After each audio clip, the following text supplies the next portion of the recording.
Good morning, everybody. I do want to remind you, in 2 weeks, it's Easter. So I want to encourage you to get on the phone or knock on the door, whatever you want to do to invite them, but in 2 weeks, it's going to be here. We want to invite them to celebrate the greatest thing that ever happened.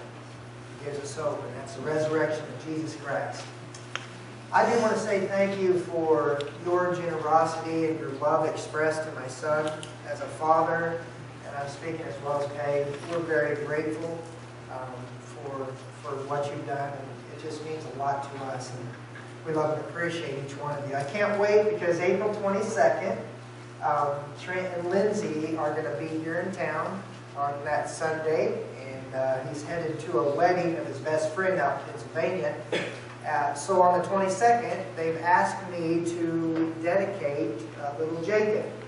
So I also want to say, I think to Nick and Bert, your family, if MMA or Tucker wants to be dedicated, they've invited anybody else that wants to do it that day. So we'll just have a day of baby dedications. So if you'd like to do that, let me know. But thank you.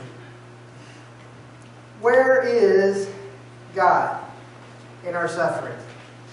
That's a legitimate question that we often ask. You know, if God loves us and He wants what's best for us, why do some things happen or go wrong in our lives? You know, some people have diseases, and some people deformities, and some people's lives are just all messed up. But a question we ask sometimes is, where is God in our suffering when we suffer? These are all good questions that some of them we can answer, and some of them we cannot answer. But I believe that the Bible will give us enough of an answer to satisfy us. It's in John chapter 9 that we read an account about Jesus, His disciples, the blind men, the Pharisees, that helps us to see how God views suffering, especially in contrast to how humankind views it. So today I want to consider 4 perspectives of suffering in our text that will represent the basic views of our suffering today. You have sermon notes. You're welcome to use them. If they're a distraction, just place them off to the side. There's 4 perspectives here. The first view is the disciples. The disciples' view. Their perspective was, I see a problem and I'll raise it. The disciples in this story, they are an example of how many people view suffering today. In fact, their view exemplifies what I've heard many Christians say. It's found in verses 1 and 2. Follow along with me. It says, as Jesus was walking along, He saw a man who had been blind from birth. Teacher, the disciples asked Him. I want you to circle the word why and underline the rest of the verse. Here's what they said. Teacher, Jesus, why was this man born blind? Was it a result of his own sins or those of his parents? Now, I don't know how close in vicinity that they were to this blind man when they asked this conversation. I hope, remember, he couldn't see, but I'm sure he could hear.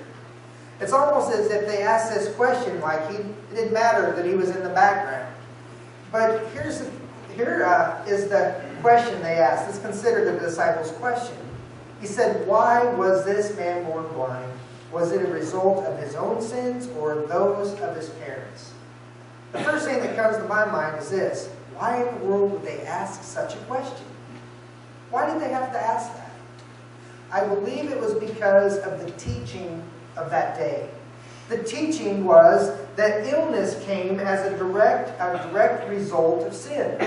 That was the teaching. And that was taught by all of these religious leaders, the Jewish religious leaders of the day.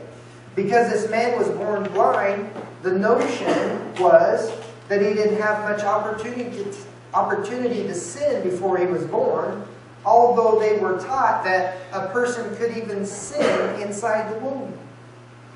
The child now was a grown man. He didn't have the opportunity to sin, so it must have been the sin of his parents while he was still in the womb that caused his blindness. These disciples were merely asking a question that they had learned from the leaders of that day. They were living in the Jewish community, and that's why they asked such a question. I told you last week that when it comes to... I told you last week that I was at a conference in Decatur. And the fact that in one of these breakout sessions, the guy said, basically, if you're not healed, and it is God's will that you be healed, is what he was saying, then either you have sin in your life or you don't have enough faith. Well, you know what I did? I got up and walked out. I feel that that statement is not only tasteless and cruel, I believe it also is horrible theology. But we see a close similarity to what the disciples understood to be the problem with this blind man. I mean, the problem was real.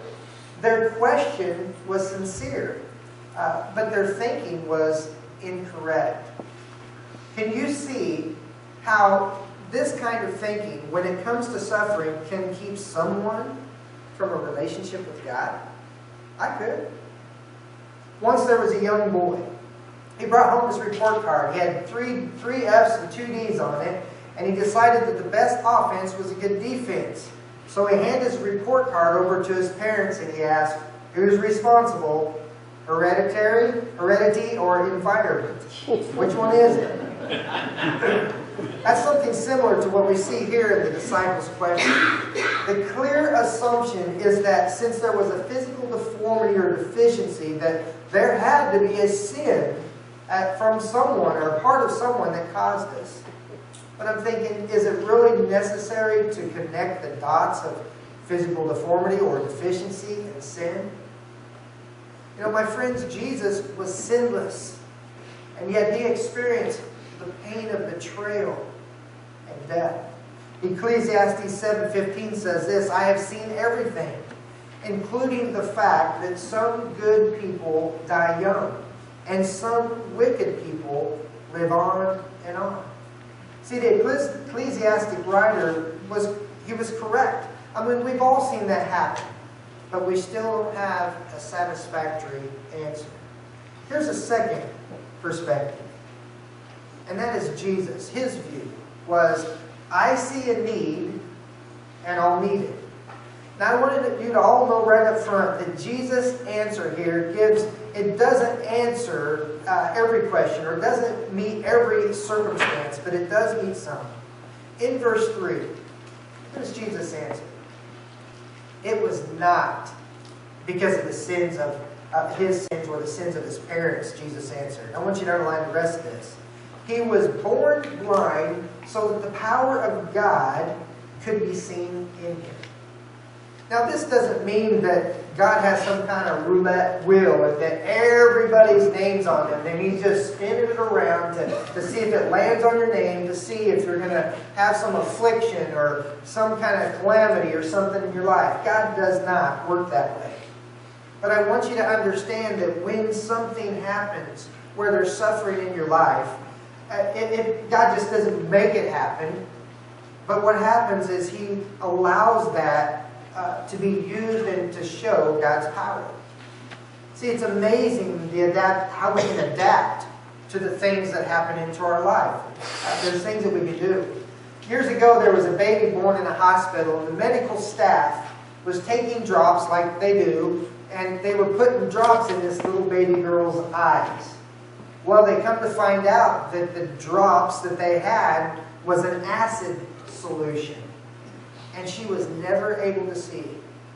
Matter of fact, if you pick up an old hymnal, you'll find lots and lots of songs that were written by this blind woman of great faith. Her name was Fanny Crosby. She wrote songs like Blessed Assurance, To God Be the Glory, Jesus Keep Me Near the Cross. Those are just a few. She entertained dignitaries and presidents. She participated in the funeral of President Ulysses Grant. And she said this about her blindness. It was the best thing that could have ever happened to me. Now, I know a lot of blind people wouldn't feel probably the same way that she did, but Fanny Crosby is a perfect example of how God can be used, or God can use the pain or the suffering in my life for His glory. If you want to see God's ultimate will, you can look at the Gospels, and you can look at Jesus, and you see that in the Gospels, He did a lot of things. There's a lot of stories. There's not one time or one situation where Jesus leaves someone where they are, unless by their own choosing. I mean, Jesus just couldn't, when He was there, couldn't stand by and not do anything. If you look at the account of John's Gospel, where Jesus raised Lazarus, who had been dead for 4 days. Think about this. When he called, some say that when he called out for Lazarus to come forth, he used his name specifically, because if he wouldn't have used his name specifically, everyone who was dead would have rose from the dead. When Jesus came on a funeral, when he was about going around, whenever he came on a funeral, guess what? Something happened. He'd raise them from the dead, or he'd say, no, they're asleep. When Jesus was even at a funeral, he broke up things and made things happen. So here's Jesus. He has a little mud and some saliva, and he puts it on this man's eyes. And then he tells him, I want you to go and wash your eyes. Go to the pool of water and wash. See, Jesus gave him something to do, to take a step of faith. Can you imagine the blind man trying to find the water? You know, he gives him a test. There's no medicinal value in the mud or the water. But when he does what Jesus asked him to do, he comes back seeing. See, the central character in John chapter 9 appears to be the blind man. But in all reality, the central character, my friends, is Jesus. And this is a critical point of the story. The blind man was pretty much a beneficiary of the work and the glory of Jesus. The blind man was not the main event or the character. But here's the miracle that takes place. Verses 6 through 11. Follow on with me. Jesus, then he spit on the ground, he made mud with saliva, and smoothed the mud over the blind man's eyes. He told him, go and wash in the pool of Siloam, and Siloam means sent. So the man went and washed and came back seeing. His neighbors and others who knew him as a blind beggar, they asked each other, is this the same man, that beggar? Some said he was, and others said no, but he sure does look like him. And the beggar kept saying, I am the man. Well, they asked, who healed you? What happened? And he told them, the man they called Jesus made mud, he smoothed it over my eyes, and he told me, go to the pool of Siloam and wash off the mud. I went and washed, and now I can see. Now think about this. This man is blind, not necessarily because God caused it, but his blindness was going to be used in a way that would display the work of God. God allowed this man to be born blind, to lead you and I into an understanding that being born blind or having any other thing that we have to deal with does not challenge the goodness of God. If we experience a disease, an ailment, an illness, or some kind of defect, it doesn't imply weakness on God's part. This man was blind all his life. But Jesus comes on the scene. He comes to his town, and at that particular moment in history, he was there. Not so that this man could be healed from his blindness, but so that the work of God might be displayed in his life. And we'll see here in just a few moments, the greatest thing, friends, that happened to this blind man on that day was not physical healing, but it was spiritual deliverance. And here's the question for us in this. Am I, or are we allowing our suffering to lead us to glorify God or to turn us away from God? See, there's different perspectives. We can look at this from the perspective of Christ, that I see a need and I'll meet it. We can look at it from the perspective of the disciples, that I see a problem and I raise it. Or we can see it from another perspective. Their third perspective, the third view here, is the Pharisees. The Pharisees say, I see a sign and I reject it. I mean, if this reaction wasn't so crazy stupid, you'd almost have to laugh at it. It's sad, the way that they responded. The Pharisees know that this man was blind. And they also see that, okay, he can see now. But they can't wrap their minds around it. So they have to come up with some reason to reject the miracle, or to find a reason why the miracle is invalid. I mean, it's plain for everybody to see that this blind man now can see. But they begin to question Jesus' right to even perform miracles on the Sabbath. Look at verse 14. Now as it happened, Jesus had healed the man on a Sabbath. The Pharisees asked this man all about it. So he told them, he smoothed the mud over my eyes, and when it washed away, I could see. Some of the Pharisees said, this man Jesus is not from God, for he is working on the Sabbath. Others said, but how could an ordinary sinner do such miraculous signs? So there was a deep division over opinion among them. These religious leaders, who were very much into making religion just a bunch of rules, are concerned that there's been a violation of religious law. Think about it. Rather than saying, woohoo, he can see, celebrate this miracle that's happened, they're trying to invalidate it by its technicalities. I mean, to heal someone on Sabbath, to them was its work. And somehow Jesus, you need to go back to that man you healed, and you need to take away his healing and do it on another day. That was their thinking. And then we might accept it. This group of Pharisees, let me tell you a few things. They couldn't walk in sandals with nails in them, because if they were to lift up the nails, they were working on the Sabbath. If your lamp that they had ran out of oil, guess what? You can't fill it up because you'll be working. If your lamp caught on fire, you can't extinguish the flames because you would be working on the Sabbath. If you broke your arm and your bone's sticking out, guess what? You can't set it back. You just wrap it up, make sure it's not bleeding, and wait another day to set it because you would be working. As a matter of fact, to show how steeped in rules these guys were, the religious leaders were determined that if Jesus heals on the Sabbath, then you couldn't be God. Why?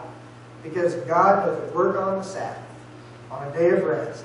I mean, it was rules, rules, rules, rules. And Jesus came to challenge the religion of rules. And he wants to move us into a relationship with him. So these Pharisees question Jesus. They are questioning the blind man not only once, but 2 times. Look at verse 24. So the second time they called in the man who had been blind and told him, listen to this, give glory to God by telling the truth, is what they said. Because we know Jesus is a sinner. I don't know whether he's a sinner, the man replied, but I know this. Underline the rest of it. I was blind, but now I see. See, the hardest thing to refute for the person who's skeptical of faith is that there's been a change in my life. When people change, it's like, what? You know, maybe it was an addiction. Someone's had an addiction and now it's under control and they're living day by day. Maybe it's a marriage that was struggling and they've worked it through and now it's on its way to reconciliation. Maybe it's someone who had anger outbursts and hurt a lot of people, but their temperament has softened and they've gone back and said, hey, I'm sorry for hurting you. And they've kept their emotions in check. Look at verse 26 and 27. But what did they do? They asked, how did he heal you? Look, the man exclaimed, I told you once. Didn't you listen? Why do you want to hear it again? Underline this last phrase. Do you want to become his disciples too? Can you imagine? Their jaws probably dropped. They looked at this guy with horror on their face when he asked that question, because these Pharisees had no intention, no desire of an honest response. Their biases prevent them from fairly examining the evidence. This blind man, former blind man, says, look, I'm not a religious scholar. And all I know, I was blind, but now I see. Isn't that enough proof for you? Look at verse 28. Then they cursed him and said, you are his disciple, but we are the disciples of Moses. We know God spoke to Moses, but as far as man, we don't know anything about him. Well, that's real strange. Very strange, the man said. He healed my eyes, and yet you don't know anything about him? Well, God doesn't listen to sinners, but he's ready to hear those who worship him and do his will. Never since the world began has anyone been able to open the eyes of someone born blind. If this man were not from God, he couldn't do it. So what did they do? They're having this little interrogation time, and they kicked him out of there and said, get out of here, we're done with you. I ask this question. Who is really blind in this story? And here's a question for you. What is it that you don't want to give up that blinds you to the truth about Jesus? See, for these religious zealots, they didn't want to give up power. They didn't want to give up fortune. And they weren't even ready to, or really ever to consider Jesus, because if they considered Jesus, it would change their world. Here's the last perspective. The blind man. The blind man. I see an opportunity, and I'll accept it. There's a doctor, his name is Jack Cooper. He's a Christian ophthalmologist in California. He does cornea transplants on people's eyes, and what he does is help those who are blind to see. You can imagine it's a very dramatic moment. Put yourself in somebody's shoes right there, that right after surgery, when he removes the bandages and they can see. I mean, I'm sure there's great excitement right there. As soon as they calm down, this is what Dr. Cooper tells him. He says, at your checkup, I want you to be sure that you can really see. I'd like to tell you about Jesus, who is the light of the world. I mean, what good is it really to see physically, but to be blind to the spiritual reality of Jesus? This past week, with what's been going on with my son and the unknowing and the danger of some of the things he'd been doing, I says, Trent, I've always told you that the greatest thing I ever want for you is for you to love Jesus. I mean, I don't care about anything else. But I've told Trent, I said, I want you forever. I want to be with you forever. That's all that matters to me as a father. And here Trent's battling and suffering, and we don't know why. We don't have any answers. But I candidly told him this week, I asked him a question. Trent, how are you doing spiritually? A legitimate question. I want him to be healed. I want him to be well. But my friends, I'll give that up in a moment to make sure that he's spiritually well. Amen. This is just a time of passing through. This is for all eternity. But I ask my son, how are you doing spiritually? See, when Jesus heard this, what had happened to this man, that he'd been healed, Jesus goes and seeks him out. And can you imagine the flow of emotions that this blind man had? One minute the blind man is on cloud nine because he can see. And the next, he really sees into the hearts of the people that are responsible for the religious underpinnings of his faith. And Jesus comes up and introduces himself. And at this point, he'd only heard Jesus, but now he gets to see him.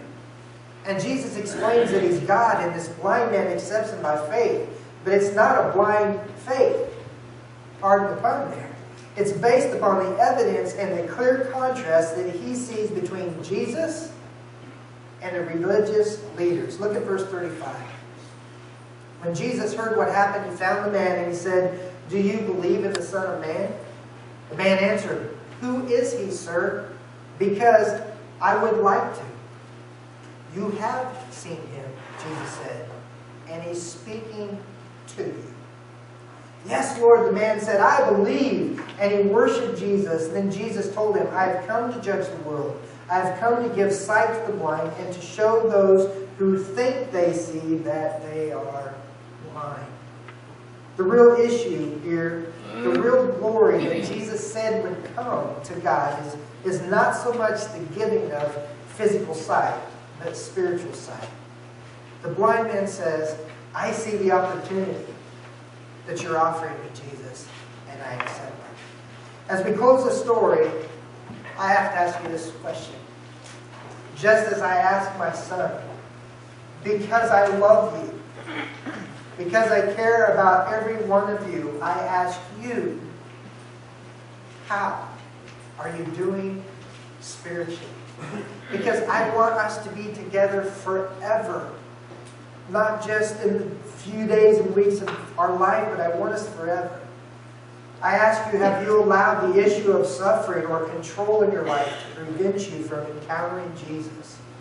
Or if you're a Christ follower, do you lean more toward the cold and calculated rules of religion Or are you more leaning towards a warm relationship with Jesus Christ?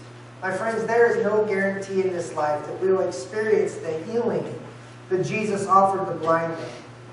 But God does promise us the peace that Fanny Crosby experienced even though she went through the tragedy of her loss of sight. God promises His peace in the midst of suffering. The real question for us this morning is this. We know that troubles will come. We know that suffering is a part of life. But when it comes, are we going to face it alone? Or are we going to face it with Jesus and a group of fellow believers that are here to encourage you through the process? See, I believe that God will take the pain that we're experiencing, and He will take our pain and use it to His gain. I believe that if you're suffering, it can either make you bitter or it can make you better. So God, in the midst of our suffering, is right here. But as much as He wants to help us physically speaking, He wants to minister to our hearts spiritually speaking. How are we doing spiritually? I want us to sing this closing song. We'll sing it through twice, number 655. It's called Something Beautiful. You know, I look at my life and I'm like, wow, I don't have much to offer. Lord, what I have, I give to you. Let's stand and sing that through twice. Something Beautiful. I invite you, if you'd like to pray or have a need. If you don't know Jesus, I encourage you to know. I'm glad to pray with you. 655. Something Beautiful.